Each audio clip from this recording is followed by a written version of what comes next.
이 시간에는 유체 속에 잠겨 있는 면에 작용하는 힘에 대해서 공부를 합니다. 유체 속에 어떤 물체가 잠겨 있게 되면 그 물체는 유체의 그 압력에 의해서 힘을 받게 됩니다. 그래서 그때 그 받는 힘의 크기를 한번 우리가 알아보자는 것이죠. 저수지의 댐, 수문, 그리고 액체를 담은 탱크, 선박 등을 설계할 때 바로 이들에게 그 미치는 그 힘과 또 작용점, 이 방향, 이러한 것들은 이러한 그 탱크나 또는 선박 또는 수문 또는 댐 이러한 것들을 설계할 때 매우 중요한 요소가 됩니다. 자, 그럼 먼저 수평면에 작용하는 힘에 대해서 알아보도록 하겠습니다. 지금 여기 그림과 같이 어떤 그 평판이 깊이 H인 곳에 이렇게 수평하게 놓여져 있습니다. 그리고 이때 이 유체의 비중량은 감마입니다. 이때 이 받는 힘 F는 어떤 값이 되겠느냐라는 거죠. 자, 여기에서의 압력 P 값은 얼마가 되나요? 감마 H가 되죠. 우리 전 시간에 앞 시간에서 우리가 공부를 했죠. 그래서 비중량 감마 곱하기 H가 바로 이 압력과 P가 됩니다.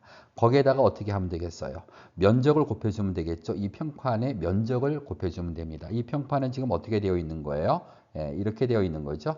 이렇게 지금 놓여져 있는 거죠. 그랬을 때 이 평판의 면적, 이거를 A라고 하자는 겁니다.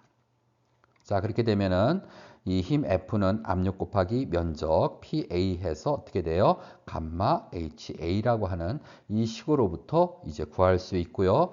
그리고 이 F는 수평면의 중심을 지나서, 즉 이 평판의 가운데를 지나서 연직 하 방향으로 작용한다. 이런 사실을 우리가 알 수가 있습니다. 다음은 연직면에 작용하는 힘입니다. 이렇게 유체 속에 평판이 이렇게 지금 연직 방향으로 놓여져 있습니다. 이 평판은 지금 이런 모양이죠. 지금 이런 모양의 지금 평판이 이렇게 유체 속에 잠겨 있는 거예요. 이 상태에서 지금 이 평판은 이 유체의 압력에 의해서 어떻게 되나요? 이 힘 F를 받게 되는 거죠. 자, 그래서 유면과 연직으로 놓인 평면 위에 각 점에 미치는 유체의 압력은 이제 우리가 앞에서 배웠던 P 이꼴 감마 H라고 하는 이러한 그 식에 의해서 구하면은요, 이 압력 P 값은 그 깊이 H에 따라서 이렇게 그림에서 보시는 것처럼 선형적으로 변합니다. 일정하게요. 그래서 깊이가 얕아질수록 압력도 작아지겠죠. 그게 이렇게 선형적으로 이렇게 변한다라는 거예요. 자, 그러면은요. 평판의 폭을 B라고 할 때 뭐예요? 이 길이가 이 폭이 B라는 거죠. 그렇죠? B라고 하면 평판에 미치는 유체의 힘 F는 어떻게 구할 수가 있나요? 자, 볼까요? F는 어떻게 구하면 되겠어요? 먼저요. 여기 큰 삼각형 있잖아요. 그러니까는 평판이 여기까지 있는 걸로 생각을 해서 그 평판에 작용하는 힘을 구하고 그 다음에 이 부분에 대한 그 평판에 작용하는 힘을 빼주면 된다는 거예요. 자, 그러면은요. 이 평판이 여기까지 있는 걸로 보고서 그 작용하는 힘을 보시면은요. 어떻게 됩니까? 압력 곱하기 면적이잖아요. 그래서 이때 여기 제일 아래쪽에 작용하는 압력 P2예요. P2 곱하기 이 평판의 면적, 이 평판이 여기까지 있는 걸로다가 보시는 거예요. 그럼 어떻게 되나요? 이 길이가 얼마예요? H2죠. H2 곱하기 폭이 얼마입니까? B죠. 그렇죠? 여기에다가 P2 값을 곱한 거예요. 이 압력 값을 곱한 거예요. 그렇게 되면은 이때 이 힘 F는 어떻게 되는 거예요? 이 값이 되잖아요. 이렇게 된다고. 그런데 이게 아니죠. 이게 선형적으로 변하면서 실제로는 압력이 이렇게 지금 분포를 하잖아요. 그래서 어떻게 됩니까? 나누기 2를 해줘야 되는 거죠. 그렇죠. 그 다음에 윗부분 이것도 마찬가지로 생각을 하시면 돼요. 그래서 이 부분에 대한 것은 역시 면적이 어떻게 되나요? H1B가 되죠. 여기서 여기까지의 뭐예요? 깊이가 H1이잖아요. 그래서 이 길이 곱하기 이 폭 B. 그렇죠? 이게 이제 면적이고요. 그 다음에 여기에 작용되는 이만큼에서 이제 작용되는 이제 힘을 구할 건데 역시 마찬가지로 이 P1이 이렇게 직사각형으로 작용하는 걸로다가 생각을 해요. 그럼 P1 곱하기 뭐예요? 면적 H1B. 그런데 이건 뭐예요? 역시 마찬가지로 이렇게 2분의 1이 되잖아요. 그렇죠? 그래서 2분의 1 나누기 2를 해줬습니다. 그래서 이 값에서 이 값을 빼준 게 결국은 여기에 작용하는 힘 F가 된다는 것이죠. 예. 그래서 이거를요, 이제 압력 P2 대신에 감마 H2로 대입을 하고요. 또 P1 대신에 감마 H1으로 대입을 하면 식은 이렇게 정리가 됩니다. 다시 이것을 2분의 1 감마 B로 공통인수를 갖다가 앞으로 빼서 묻게 되면은 식이 이렇게 이제 정리가 되죠. 예. 자, 그래서요, 연직 방향으로 평판이 이렇게 있을 때 여러분들은 여기에 작용하는 힘 F를 구할 수가 있어요. 그 다음에 이제 이 F의 작용 위치는 이 유면에서부터 어떤 위치에 있느냐라는 걸 이제 우리가 구해야 되는데, 요거는 바로 뒤에서 설명을 드리겠습니다. 그거는 이제 그 발인용의 정리라고 하는 게 있는데요. 이 발인용의 정리를 적용해서 구하면 됩니다. 다음은 경사면에 작용하는 힘입니다. 지금 그림에서 보시는 것처럼 이렇게 평판이 경사지게 이 유면과 알파의 각도를 갖는 그런 경사지게 평판이 놓여져 있을 때 이 평판에 작용하는 힘 F값을 한번 구해보자라는 거예요. 자, 그러면은 여기에서요, 먼저 미소 면적 DA에 작용하는 힘 DF를 먼저 구합니다. 즉 여기서 미소 면적은 바로 뭐예요? 이 평판의 면적이 바로 이 부분인데 여기에서 이 부분을 취하는 거죠. 예. 여기에 작용하는 힘을 이제 DF라고 우리가 놓고요. 그리고 나서 이제 어떻게 하면 되겠습니까? 이 평판 전체에 대해서 이 DF를 합해주면 되잖아요. 즉 적분을 한다는 얘기죠. 예, 그런 방법으로 해서 이 평판에 작용하는 힘 F를 갖다가 한번 구해보도록 하겠습니다. 자, 그러면은요, 여기에서 이 미소 면적에 작용하는 힘 DF는 어떻게 구하면 되나요? 이 미소 면적에 작용되는 압력 곱하기 이 미소 면적을 해주면 되겠죠. 자, 그러면은 여기에서의 압력은 어떻게 되나요? 압력 P는 비중량 감마 곱하기 여기서 여기까지의 깊이가 H잖아요. 그러니까는 감마 H가 됩니다. 이게 압력이죠. 감마 H가.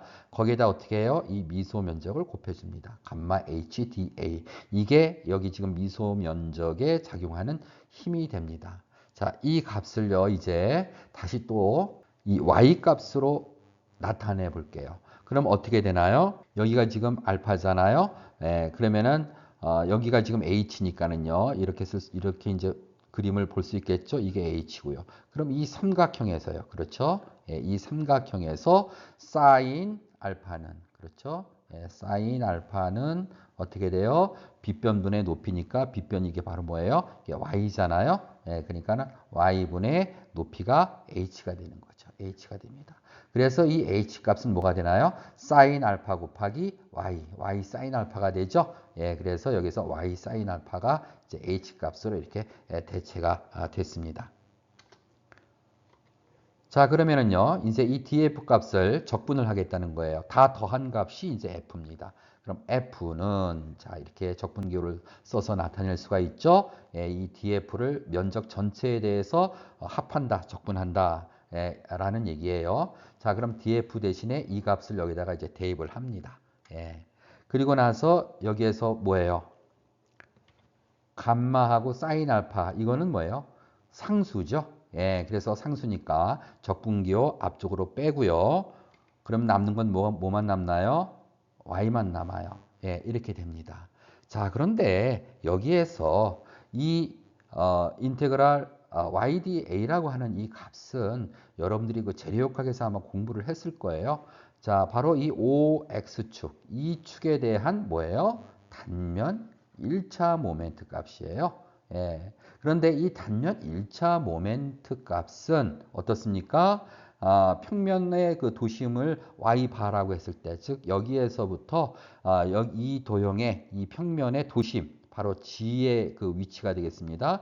여기서 여기까지의 위치를 갖다가 그 y바라고 한다면, 자, 도심에 대해서 다시 한번 말씀을 드리면, 도심이라고 하는 것은 어떤 이런 거 다각형 내에 어떠한 이런 거 평면 내에서의 그 기하학적인 중심 위치를 갖다가 우리가 도심이라고 그래요.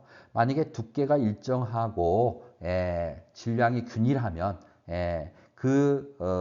도심이라고 하는 것은 바로 그 무게중심, 질량의 중심점의 위치가 바로 도심의 위치가 됩니다.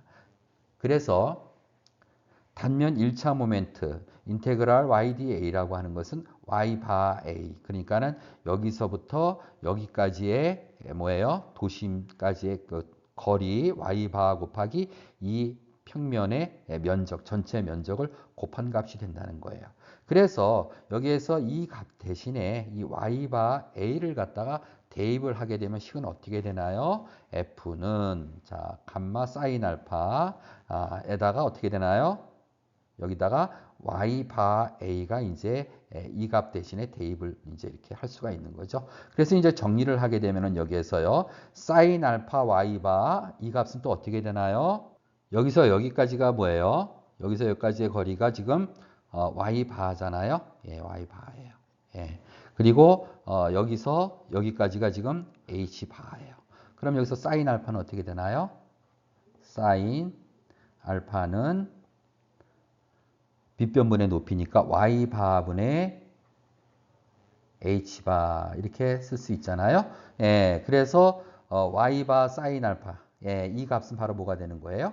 h바가 되잖아요. 예, 그래서 식은 이렇게 경사면에 작용하는 힘 그 F는 바로 이렇게요. 감마 h바 a라고 하는 이 식에 의해서 구해질 수가 있습니다. 그래서 h바가 뭐라고요? 바로 유면에서부터 연직 방향의 뭐예요? 그 도심까지의 거리죠.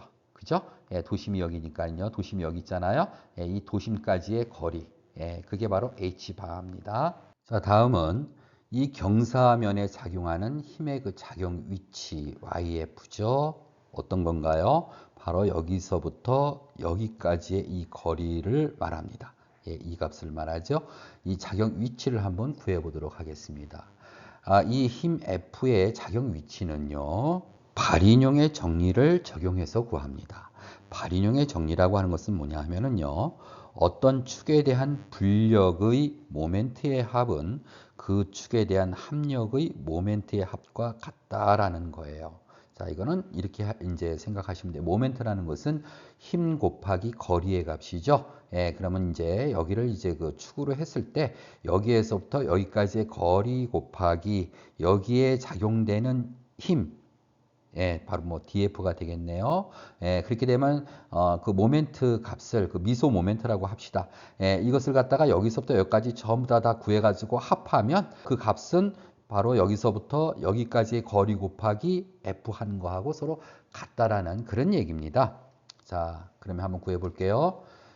F 곱하기 YF, 즉 뭐예요? 여기에서 여기까지의 거리, 작용점이에요. YF, 이 거리 곱하기 F 힘을 했습니다. 이 값은 바로 여기에서부터 이 DF까지의 거리, 뭐예요? Y죠? Y 곱하기 DF. 네, 이 한 값을 전체 이 면적에 대해서 합한, 적분한 거죠. 합한 값하고 서로 같다. 이게 바로 뭐냐 하면은 발인용의 정리가 되겠습니다. 자, 근데 여기서 이 df 값은 앞에서 우리 구했죠? 감마 y 사인 알파의 da가 됩니다. 그래서 이 값을 여기다가 이제 대입을 하게 되면 이 식은요, df 대신에 이 값으로 이렇게 썼습니다. 여기에서 감마 사인 알파 역시 상수기 때문에 감마 사인 알파 값은 적분기호 앞으로 빠져나오게 되면은 y 곱하기 y 얘만 남아요. 그래서 인테그랄 y제곱 da라고 하는 이런 식으로 이제 그 정리가 됩니다. 자, 여기에서 이제 yf 값을 이제 구하는 거죠. 그럼 yf에 대해서 정리를 하면 어떻게 되나요? 이 값을 f로 나눠주면 되잖아요. 그렇죠? 이렇게 됐고요. 그 다음에 여기에서 이 f 값이라고 하는 것은 어떤 값이었었어요? 앞에서 바로 방금 전에 우리가 f 값을 구했잖아요. 그래서 그 값을 여기다가 이제 대입을 이렇게 해줍니다. 그랬더니 여기에서 뭐예요? 감마 사인 알파하고 여기 감마 사인 알파가 서로 같으니까 어떻게 되나요? 여기서 얘가 이제 캔슬 소거가 되고요. 남는 것은 이렇게 남습니다. 자, 그런데 여기에서요. 인테그랄 y제곱 dA 여러분들이 여기서 많이 보지 않았습니까? 이건 바로 이 축에 대한 뭐예요? 단면 2차 모멘트 값이잖아요. 그래서 이것은 이 평면의 도심 G를 지나는 축에 대한 단면 2차 모멘트를 이제 IG라고 했을 때 평행축 정리를 이용하자는 거예요. 뭐예요? 도심의 위치가 여기잖아요. 그렇죠? 그러면은 지금 여기 OX축에 대한 단면 2차 모멘트가 바로 이 값이에요. 그렇죠?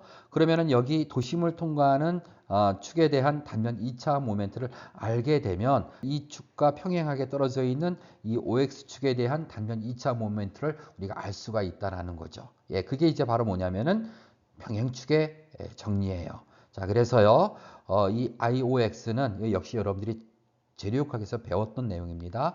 이 축에 대한 단면 2차 모멘트는 이 축으로부터 도심까지의 거리 y바죠. 여기까지의 거리입니다. 이거의 제곱 곱하기 이 전체 면적 그리고 플러스 도심축을 통과하는 단면 2차 모멘트. 그렇죠? 네, 기억나시죠? 자, 그래서 이 위의 식 얘를 다시 이제 쓰게 되면은요. YF는 어떻게 돼요? Y바 A분의 바로 이 Y바 A예요. 그렇죠? 이거 분의 이 값이 이제 IOX라고 그랬잖아요. OX축에 대한 단면 2차 모멘트예요. 자, 다시 쓰면은요. 바로 이 IOX가 바로 이 값이니까 이 값을 여기다 대입을 합니다. 대입을 해서 이거를 정리를 하게 되면 어떻게 되나요? 바로 이런 식이 이제 만들어지는 거죠. 그렇죠? 이 식은 또 아주 중요한 식이 됩니다. 그래서 이렇게 경사면으로 어떤 물체가 유체 속에 이렇게 잠겨 있을 때에 그때 작용하는 이 힘이 어떤 위치, 여기서부터 어느 위치에 작용되느냐, 즉 YF 값, 이 값을 구하는 식입니다.